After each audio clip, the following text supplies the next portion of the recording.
I was alone in the living room, a single slice of cake in front of me. No laughter, no voices.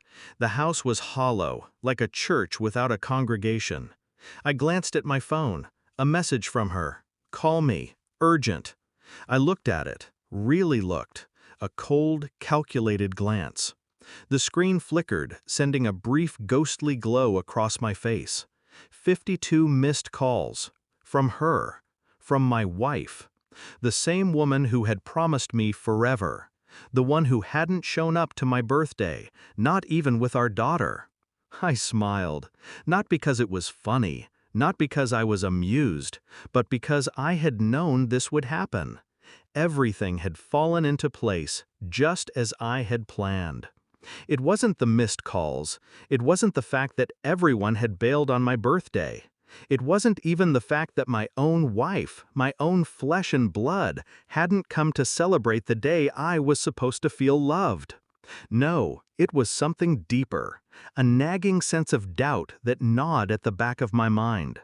I hadn't noticed it at first, but once the quiet betrayal of that empty party was laid out in front of me, the whispers started. Why hadn't she told me she couldn't make it? She could have texted, she could have called. Hell, she could have said something. Instead, she just disappeared, like she had everything else in our marriage. And then the whispers grew louder. 2 weeks before my birthday, my brother announced his barbecue party. The same day, same hour. My eyes narrowed when I heard the news. A coincidence? Maybe, but I'd always suspected something, some undercurrent running between them, some familiarity that hadn't sat right with me. I shrugged it off at first, it's just a party. But I couldn't ignore it any longer. I didn't confront her, not yet. I wanted to see how far they'd push. Let them think I was oblivious, that I didn't suspect a thing. I started small. I glanced at her phone when she left it unattended, checking the last messages. Nothing overt, just fragments. A text here, a laughing face emoji there. But they were there. Those signs of something intimate, something private. Then I paid a visit to my brother's place. Casually, of course. I didn't let on I was looking for anything. We chatted about the BBQ. I kept my voice neutral. But as he spoke, I caught a glimpse of the truth. There, hidden behind the casual banter, I saw a flicker, a change in his expression when I mentioned her name.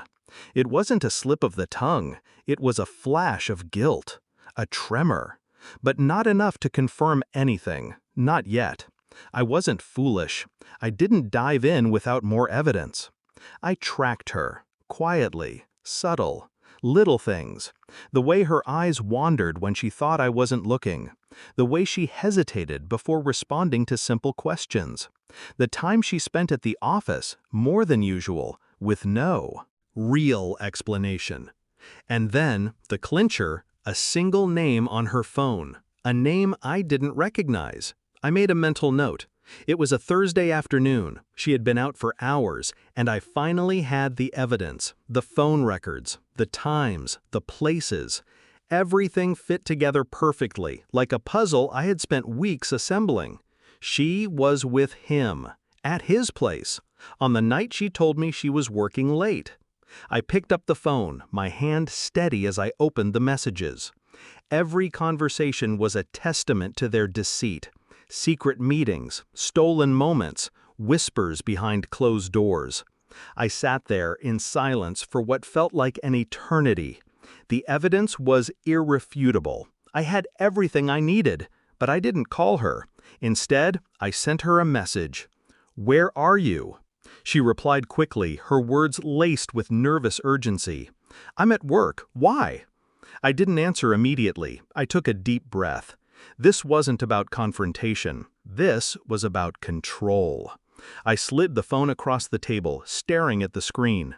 The silence between us felt like a chasm, and as the minutes stretched, I knew she was reading the same messages I had just read. That night, she returned. Her eyes were frantic as she stepped through the door, her gaze quickly darting to the table, to the phone. I said nothing, but I didn't need to.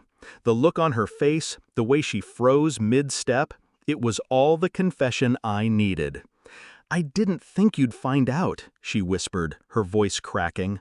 "Please, let me explain." I held up my hand, stopping her mid-sentence. "I already know." Her expression faltered.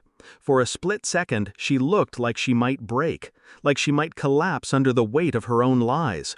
But I didn't offer her that luxury. I stood up slowly, as though I had all the time in the world. I leaned down, picking up the phone from the table. I showed her the evidence, the conversations, the calls. I watched her crumble. "You made your choice," I said, my voice low. She didn't answer. She couldn't. I turned, walking away. It was over. The house felt quieter, emptier than it ever had before. But I wasn't sad. I wasn't angry either. I had won. I had always known. I had played my cards carefully, methodically. And now I was free. The phone buzzed again. Another missed call. Another plea. I didn't look. It didn't matter anymore.